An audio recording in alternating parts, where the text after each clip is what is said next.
So আমি শুধু হৃদয়ের বাবার কাছে শুধু এটুকু বলবো যে আমাদের মাননীয় প্রধানমন্ত্রী আপনার পাশে রয়েছেন, আমরা আছি, দেশবাসী রয়েছে।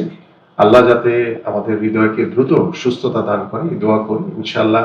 এবং চিকিৎসার জন্য সার্বিকভাবে আপনার যা যা সহযোগিতা দরকার, ক্রিকেট বোর্ডের দায়িত্ব পালন করছে, আমরা আমাদের দায়িত্ব পালন করবো। আমরা সবাই মিলেই আশা করি যে ইনশাআল্লাহ মেহেদী হাসান হৃদয় যাতে দ্রুত সুস্থ হয়ে আমাদের মাঝে আবার ফিরে আসে ইনশাআল্লাহ। সবাইকে ধন্যবাদ।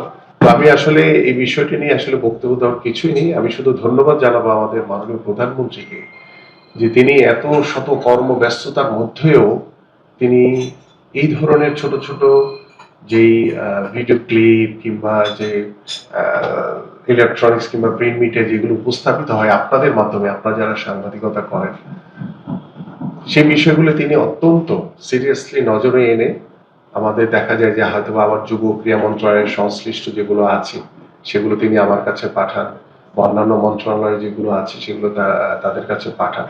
এভাবে কিন্তু আমরা চেষ্টা করছি একটি মানবিক বাংলাদেশ গড়ার জন্য। আমরা ছোট ছোট বিষয়গুলোকেও সর্বোচ্চ গুরুত্ব দিয়ে চেষ্টা করছি এই অসহায় মানুষগুলো বা এই মেহেদী হাসান হৃদয়ের মতো যে উদীয়মান ক্রিকেটার তার পাশে দাঁড়ানোর জন্য। তো আমি এই জন্য আমি আমাদের মাননীয় প্রধানমন্ত্রীকে আন্তরিকভাবে ধন্যবাদ এবং কৃতজ্ঞতা জানাই যে তিনি এত শত ব্যস্ততার ভিতরেও তিনি বিষয়গুলোর দিকে খেয়াল রাখছেন। প্রতিনিয়ত তিনি আমাদেরকে নির্দেশনা দিচ্ছেন, প্রতিনিয়ত তিনি আমাদেরকে এই বিষয়গুলো নিয়ে কনসার্ন থাকার জন্য বলছেন। আপনাদের মনে আছে চাঁদপুরে যে মতলবের যে একটি প্রতিভাবান খুদে ফুটবলার, আমি নিজেই কিন্তু তার পাশে গিয়েছিলাম। তো আমি যখন তার পাশে গিয়েছিলাম ওই ভিডিও ক্লিপটিও কিন্তু আমাকে মাননীয় প্রধানমন্ত্রী পাঠিয়েছিলেন। তিনি তখন লন্ডনে ছিলেন। তো তখন তিনি পাঠিয়েছেন, তখন থেকে কিন্তু এই সোহানের দিকে আমরা সার্বক্ষণিকভাবে খোঁজ খবর রাখছি। প্রতি মাসেই সোহানের খেলাধুলা বা পড়াশোনার জন্য একটি অনুদান আমাদের মাননীয় প্রধানমন্ত্রীর পক্ষ থেকে প্রতিনিয়ত, সেই প্রায় 2 বছর আগের কথা বলছি আমি, অলমোস্ট তখন থেকে এটা যাচ্ছে। তো হঠাৎ করে তিনি এই হৃদয়ের যে ক্লিপটি পাঠিয়েছেন তার সাথে সেই সোহানের আরেকটি ক্লিপ পাঠিয়েছিলেন।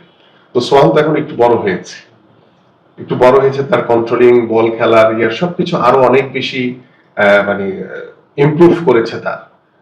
তো তিনি যখন আমাকে পাঠালেন তখন আমি আবার তাৎক্ষণিকভাবে তাকে বললাম যে অলরেডি আপনার নির্দেশনায় আপনার পক্ষ থেকে আমরা প্রতি মাসেই সোহানের খেলাধুলা এবং তার পড়াশোনার জন্য একটি আর্থিক অনুদান প্রতি মাসে তার বাবার হাতে তুলে দেওয়া হয়। তো তিনি বললেন আচ্ছা আচ্ছা ঠিক আছে। এই যে বিষয়গুলো উনি এতটাই কনসার্ন, আলহামদুলিল্লাহ। এবং আপনারা জানেন যে তিনি ইতিমধ্যে বাংলাদেশের একটি গণতান্ত্রিক সরকার প্রতিষ্ঠার মাধ্যমে বাংলাদেশের জনগণের একজন প্রতিনিধি হয়ে উঠেছেন।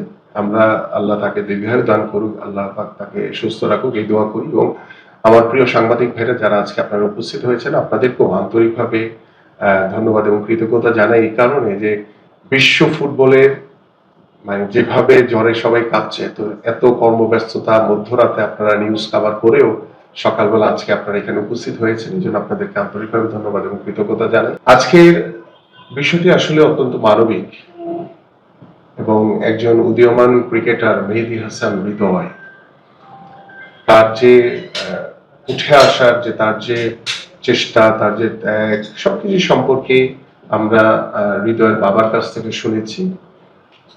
এবং আপনারা জানেন যে কয়েকদিন আগে, 2-3 দিন আগে আমরা ক্রিকেট বোর্ডের পক্ষ থেকে একটি অনুদান দেওয়া হয়েছে। ক্রিকেট বোর্ড ইতিমধ্যে আমাদের হৃদয়ের চিকিৎসার জন্য ডেল্টা হসপিটাল কিংবা অন্যান্য যে সুযোগ সুবিধাগুলো দেওয়া দরকার সেটার বিষয়ে তারা তদারকি করছে।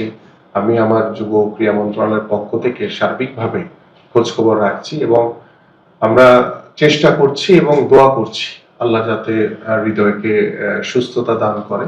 এখন একজন বাবা হিসেবে তার সন্তানের জন্য যে চাওয়া, যে প্রত্যাশা, তিনি তার জায়গা থেকে সর্বোচ্চটুকু করার চেষ্টা করছেন। আমরা তার একজন সহযোগী হিসেবে আমরা তাকে সহযোগিতা করার জন্য অত্যন্ত আন্তরিকভাবে আমরা আমাদের কার্যক্রম ইনশাআল্লাহ চলমান থাকবে। সব ধরনের খেলার খবর পেতে সাবস্ক্রাইব করুন। সঙ্গে থাকুন খেলার পাতার।